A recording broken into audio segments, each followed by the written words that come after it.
The phone, you're moving on. I want better.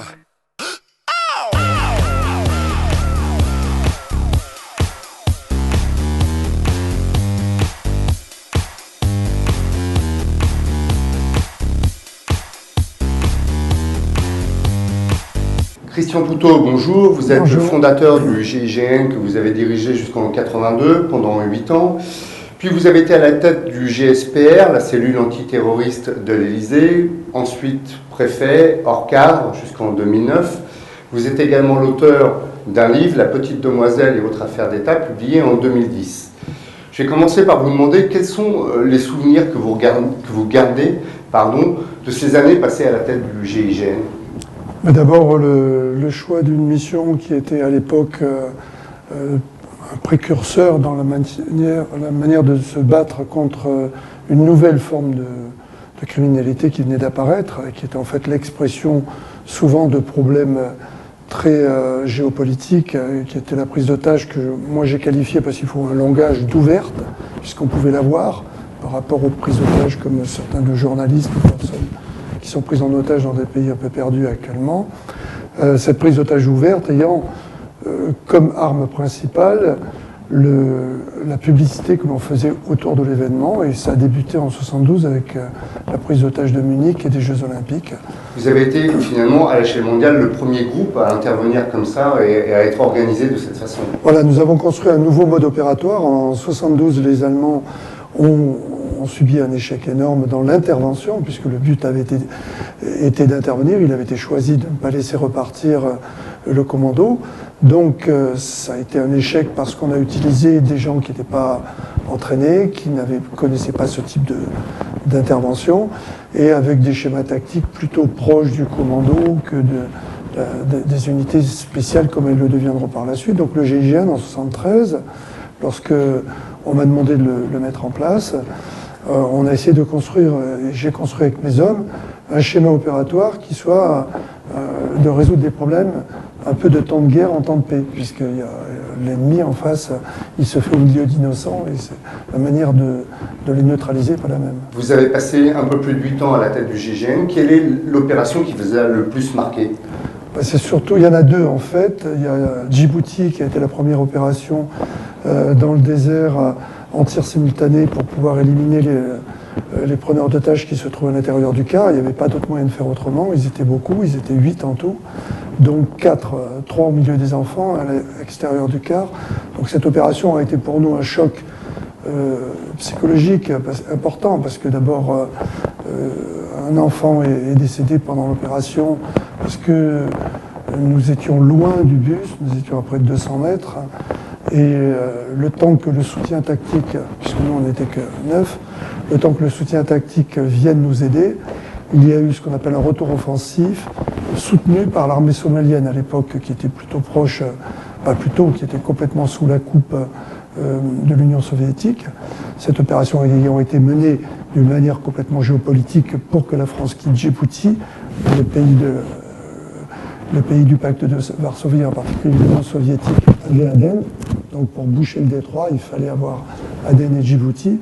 Donc les enfants ont fait les frais de cette action. Et pour nous, qui avions jusqu'à alors, puisqu'on était là le 4 février 1976, pratiquement tout réussi, tout d'un coup... C'est un premier échec.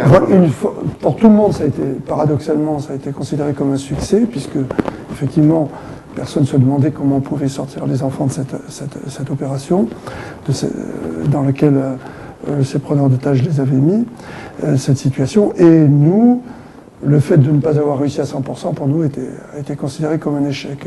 Vous avez participé à l'opération à la Grande Mosquée de la Mecque en J'ai 1979. J'ai monté l'opération avec mon adjoint Baril, qui lui a formé sur le terrain les gens de la garde nationale, qui eux-mêmes ont fait l'opération grâce aux moyens que nous leur avons donnés, le schéma tactique que nous avons mis en place, lance thermique, gaz d'intervention, etc. Donc c'est comme ça qu'ils ont réussi cette opération. Mais nous-mêmes, nous n'avons pas participé directement à l'opération. Nous avons contribué au succès de la garde nationale. Et vous évoquiez donc les opérations qui m'ont le plus marqué. La deuxième, puisque j'ai eu l'honneur de commander 64 opérations, en 9 ans, parce que le GIGN a été créé en 73. Tout le monde compte à partir du moment où on est opérationnel, mais on n'a pas été opérationnel tout de suite. Donc c'est l'opération de la prise d'otage de l'hôtel Fèche en Corse, où il y avait 30 Corses qui prenaient en otage les propriétaires d'un hôtel et quelques touristes qui se trouvaient à l'intérieur.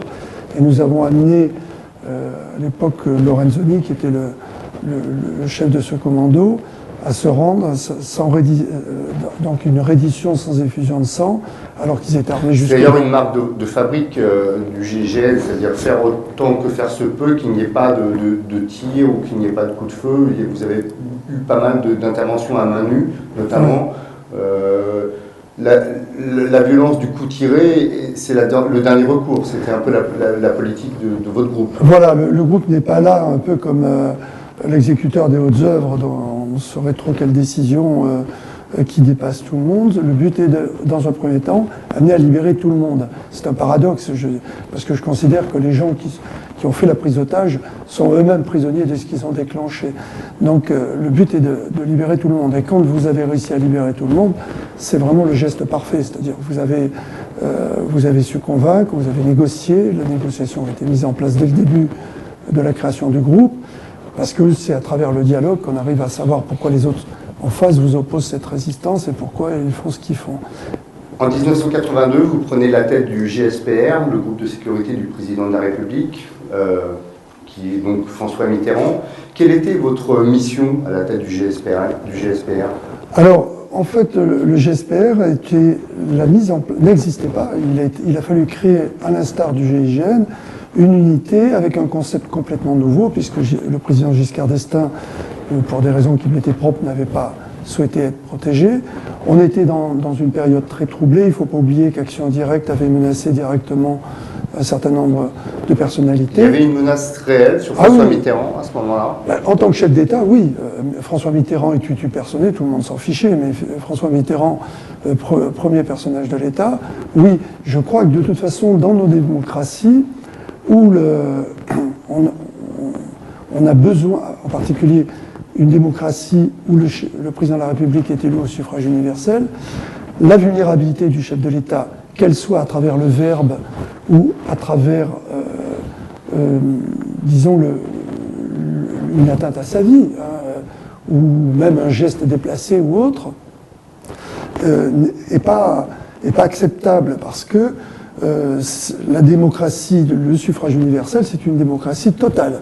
Donc si on touche à celui qui a été élu, on atteint au choix démocratique. Donc le protéger, c'est une nécessité. Cette cellule dite antiterroriste de l'Élysée a fait couler pas mal d'encre. On s'est demandé à un moment si elle n'était pas destinée beaucoup plus à protéger les secrets de François Mitterrand, et notamment ses secrets privés, de sa vie privée, et l'existence en particulier de sa fille Mazarine, plutôt qu'une réelle menace. Est-ce que comment vous évaluez la situation? C'est poser le problème à l'envers, dans la mesure, même si effectivement c'est ce qu'il apparaît le plus au regard des événements qui se sont succédés à cette période.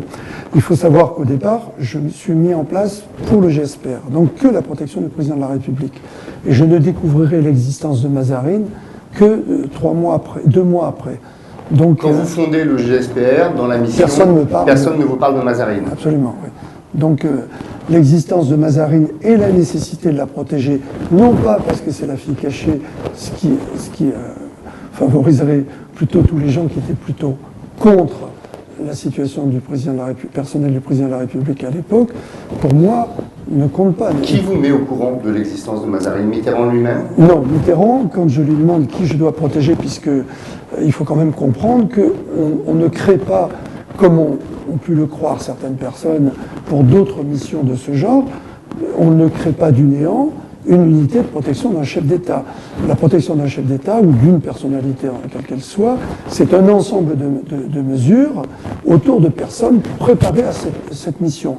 Donc, j'ai préparé le GSPR qui a été opérationnel, effectivement, le 1er mars de 83, alors que j'ai été nommé pour cette mission le 13 juillet 82. Donc, je considère qu'il faut un certain temps pour préparer les gens, les entraîner, faire les schémas tactiques, concevoir ces schémas, les inculquer, leur apprendre aux gens. Et entre-temps, il y a eu l'attentat de la rue des Rosiers, qui, vous le comprendrez, compte tenu du fait que j'étais au niveau, avant d'avoir la mission qui m'était confiée à l'Élysée, j'étais encore le patron du GIGN administratif. Et donc, en tant que patron administratif du GIGN, me retrouver face à un problème auquel j'avais été confronté depuis la création du groupe en 1973 ne pouvait pas me laisser indifférent. Et donc j'ai fait une proposition au président de la République de créer une unité de coordination de la lutte antiterroriste qui, il faut le rappeler, n'existait pas à l'époque, ou pratiquement pas. L'existence de Mazarine, qui vous met au courant, c'est Mitterrand lui-même? Non, alors Mitterrand, quand je lui parle de... J'ai fait une digression, pardonnez-moi. Quand je lui parle des personnes que je dois protéger autour de lui, parce que la protection d'un chef de l'État, c'est pas que lui. C'est également son entourage. C'est son entourage, parce qu'il peut être vulnérable avec un enlèvement, avec des menaces sur des gens qui lui sont chers. Il peut être vulnérable dans le cadre d'une prise de décision si on fait jouer contre cette prise de décision la vie ou le risque sur la vie de quelqu'un qui lui est cher. Donc je lui pose la question, et il me dit que je ne dois pas m'occuper de son épouse, ce qui me paraissait surprenant. Elle avait une sécurité faite par un service de police, comme cela se fait avec les ministres, mais pas spécifique. Elle avait donc 2 ou 3 policiers autour d'elle. Il me dit, mon épouse a très bien ce qu'il lui faut. Vous vous occupez de mon frère, son frère était général, un de ses frères était général, et ma sœur, vous faites un environnement. Parce qu'Action Directe avait sorti une liste noire dans laquelle il y avait 100 personnalités, et dedans, il y avait des gens qui étaient liés plus ou moins à l'armement et tout, ce qui a d'ailleurs amené, comme vous le savez après, l'assassinat du général Audran, et puis l'assassinat du patron de Renault, Georges Besse. Donc, il y avait... Et puis, l'entretien semblait terminé. Puis il me dit, pour le reste, voyez avec Rousselet, qui était le directeur de cabinet de François Mitterrand. C'est donc non. André Rousselet qui vous parle du reste, entre guillemets. Non, je vais voir Rousselet, je lui demande qu'il m'explique, qu'il éclaire un peu sur le cette reste. phrase sibylline qui était le reste. Et je le vois très gêné, qui me conduit gentiment vers la porte. Il me dit, allez voir De Grossouvre, il va vous expliquer. D'accord, donc c'est François De Grossouvre qui vous explique l'existence de Mazarine. Affranchi, comme on dit. D'accord. Mazarine, vous êtes en contact encore aujourd'hui avec elle? Non. Je considérais, quand j'ai quitté le président de la République a terminé son 2e septennat, moi je suis parti sur d'autres missions, et j'ai considéré que moi, ma mission auprès de Mazarine était terminée, donc je n'ai pas eu de contact avec Mazarine. Par contre, les garçons qui l'ont vu grandir, qui sont occupés d'elle pendant des années, ont continué à avoir des contacts avec elle, et je sais qu'elle organise, je ne sais plus si elle le fait toujours, elle a organisé pendant longtemps ce qu'elle appelait ses déjeuners de gendarmes, où elle invitait les quelques garçons qui étaient autour d'elle à partager avec elle. Est-ce que vous pensez qu'aujourd'hui, avec la désacralisation de la fonction présidentielle, la menace s'est intensifiée? Je pense que de toute façon, la menace est toujours réelle, parce elle peut être le fait de gens qui sont tout d'un coup qui perdent la réalité, la notion de réalité, ont une courte folie et ont envie qu'on parle d'eux. C'est un peu, je pense, ce qui s'est passé avec la tentative sur Jacques Chirac sur les Champs-Élysées. Ouais. Mais ça peut arriver.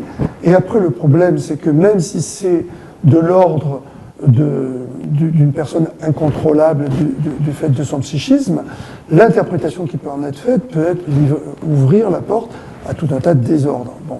Alors, mais actuellement, je pense qu'on est toujours dans le même schéma, c'est-à-dire que faire parler de soi existe, et attaquer la personne du président, du chef de l'État, de celui qui est le plus en vue, est le meilleur moyen de se faire remarquer. Mais il y a aussi des irrédentismes, il y a beaucoup de problèmes dans le monde, et à un moment, une décision prise par le chef de l'État peut conduire à ce qu'on veuille marquer un acte, une position, en disant, mais voyez, on peut s'attaquer au président de la République parce qu'il a amené la politique française à décider telle ou telle chose. Mais il y a également un problème de protection par rapport au chef de l'État lui-même, c'est-à-dire qu'une personnalité, on est chef de l'État, on ne s'appartient plus. Donc je considère que le chef de l'État ne s'appartient plus, et à partir du moment où il représente l'ensemble des citoyens, sa protection peut le protéger, entre guillemets, également contre lui-même. Récemment, Bernard Squarcini a été mis en examen, qui est le patron des CRI, a été mis en examen dans le cadre d'une histoire de FADET, c'est-à-dire de facture téléphonique. Vous-même avez été mis en examen et condamné pour des écoutes, dites les écoutes de l'Élysée. Ma question, je ne vais pas revenir sur cette affaire, mais c'est quand on fréquente le pouvoir de très près et qu'on est amené à le protéger, est-ce qu'on est tenté ou amené à dépasser le cadre de la loi pour un intérêt supérieur? Bon, alors, on est obligé de rentrer un tout petit peu dans des détails. Vous dites dans votre livre, on n'est jamais innocent. Oui, on n'est jamais innocent, de toute façon. Moi, quand j'ai créé le GIGN, j'ai été conduit à prendre des décisions qui allaient, non pas par rapport à un ordre que l'on m'aurait directement donné, mais cet ordre étant de libérer les otages, m'impliquait de prendre des décisions que je prenais moi. C'est-à-dire que le choix, à un moment, de devoir éliminer la vie ou de faire prendre des risques aux otages et à vos zones, c'est vous qui le faites, ce choix. Donc on n'est jamais innocent. Et là, c'est un choix légitime, entre guillemets, sur les écoutes téléphoniques, notamment de la cellule de l'Élysée. Ça a été très discuté. On s'est demandé si le choix était justement légitime. Non, mais alors la notion de légitime, elle est très relative quand elle est prise hors de son contexte. C'est quand vous aboutissez à un jugement au bout de plus de 10 années d'instruction, pour lequel, d'ailleurs, j'étais complètement amnistié sur les 9 inculpations que sur l'ensemble des inculpations que j'avais eues dans le centre des écoutes, ce qui veut dire malgré tout que sur les 2 ans, moins de 2 ans, où j'ai eu accès non pas à des écoutes que j'ai faites moi-même, mais qui ont été faites par des services habilités, qui n'étaient pas régis par une loi qui a été faite par Rocard quelques années plus tard, au cours du 2e septennat, font que, effectivement, on peut me demander des comptes. Moi, je sais pourquoi j'ai demandé ces écoutes, et je sais ce que j'en ai fait. L'important, c'est pas tellement d'écouter. Les services ont le devoir de savoir, et le pouvoir ne peut pas être le pouvoir s'il ne sait pas. Si la presse a besoin de savoir pour informer, et le pouvoir a besoin de savoir pour diriger. Alors après, que le pouvoir utilise ce pouvoir, entre guillemets, pour éviter d'avoir des ennuis et que soient révélées des choses qu'il n'a pas envie, c'est un autre débat. Le problème, c'est que moi... Il ne vous appartient pas de trancher, vous. Ah ben si, on peut le trancher. C'est là que je dis qu'on est... On n'est jamais innocent. On n'est jamais innocent, parce qu'on en fait le choix. Squarcini, il a décidé de faire ce qu'on lui reproche dans le but d'obtenir un certain résultat pour des gens qu'il a au-dessus de lui. Il était libre de le faire et de ne pas le faire. Il en a fait le choix. On assume. Moi, j'ai toujours dit, en particulier au tribunal, que j'assumais complètement et que je ne voulais pas que mon personnel soit rendu responsable des décisions que moi j'avais prises. C'est le grand regret que j'ai eu. D'ailleurs, c'est qu'on a également puni mon personnel qui n'avait suivi que les ordres. Mais moi, j'assume complètement ce que j'ai fait, je l'ai fait, et je l'ai fait contresigné par des ministres, auxquels on n'a rien demandé, comme par hasard, puisque je ne pouvais pas décider par moi-même, Christian Proutot, d'écouter Tartemuche ou Tartampion. Donc, c'est 2 ministres qui contresignaient mes demandes, qui étaient faites par un service officiel. Je l'ai fait dans un cadre bien spécifique, bien précis, je m'en suis expliqué au tribunal, et même sur des choses qui ont pu paraître, disons à l'époque, pour le moins étonnantes, Carole Bouquet, tout le monde sait pourquoi j'ai écouté, non pas Carole Bouquet, mais son mari. Elle était mariée à l'époque, son mari. Donc tout ça est un faux débat, quoi. Christian Proutot, je vous remercie. Nous nous retrouverons la semaine prochaine pour une nouvelle émission de Le Bœuf par les cornes.